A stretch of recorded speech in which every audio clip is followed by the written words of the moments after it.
diagnosis play into how much you were on the phone today, or if at all? Probably not at all.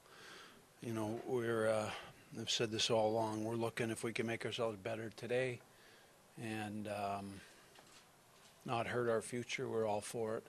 Nothing came up that made sense. Did you close anything though? I'm not sure. I mean, there was a lot of conversations just like every other team, and you never get too much of a sense close. I mean, there's certain things you talk about over and over, so you believe it, but in the end, nothing made sense. Did the last week change your mind in terms of maybe selling more? Not really. I mean, you always look at the deadline. First thing you look, okay, how far are we in? How far are we out? Where are we positioned? Yeah, it comes into your mind, of course. But we have a vision, set it out a couple years ago, and we're not deviating from it. Doesn't mean you adjust. Of course you adjust. You have to adjust. Everything doesn't go the way that you plan for it to go. If we wanted to start unloading picks and prospects today, we could have become a better team. We weren't going to do that. Conversely, you know, we're 3 points out. Our guys have played well. You owe your players, you owe the organization, you owe the fans a certain amount. So were we going to just start letting bodies fly out? No. If something made sense long term that kind of overwhelmed us, we would have looked at. We did. We looked at everything. Are you surprised to see teams like Carolina and Jersey, who are kind of right in line with where you are, let go some of their key pieces? You know, every situation's different. If you have key unrestricted free agents and you can get a boatload for them, sometimes it makes more sense to do that than if you know you're not going to re-sign them. So every situation's different, and those are all the things that weigh into it.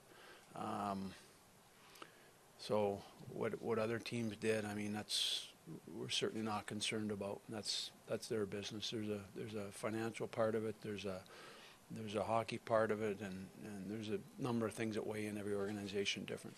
Does the financial part of it for everyone play into why this is such a slow day, for example? People think there's only been 6 or 7 transactions up until the deadline, unless there's a few more after that.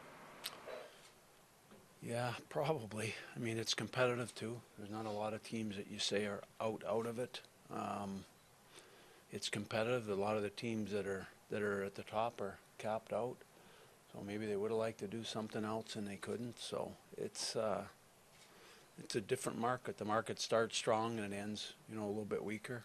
So it's a very unpredictable time of the year, certainly for us. Just some conversations you've had with other GMs. How surprised are you that Jonathan Drouin is still out there, is still with Tampa? I'm not surprised.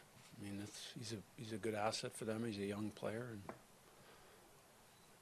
not surprised. Were there any other paper moves? I know Nick Cousins was sent down and then recalled again. Yeah. You could have done that with Ghost, and is Lawton still? Yeah, you can, but then it uses a regular recall.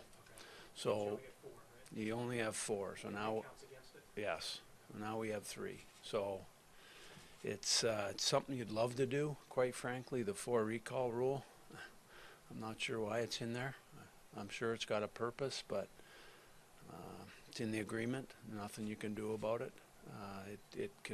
It can help the players in terms of staying up, but it can also hurt a player in terms of saying, no, we're not going to recall a guy because we only got 4 left, so we're going to save it. So not sure I like it or agree with it, but it is what it is, and we got to work within the rules.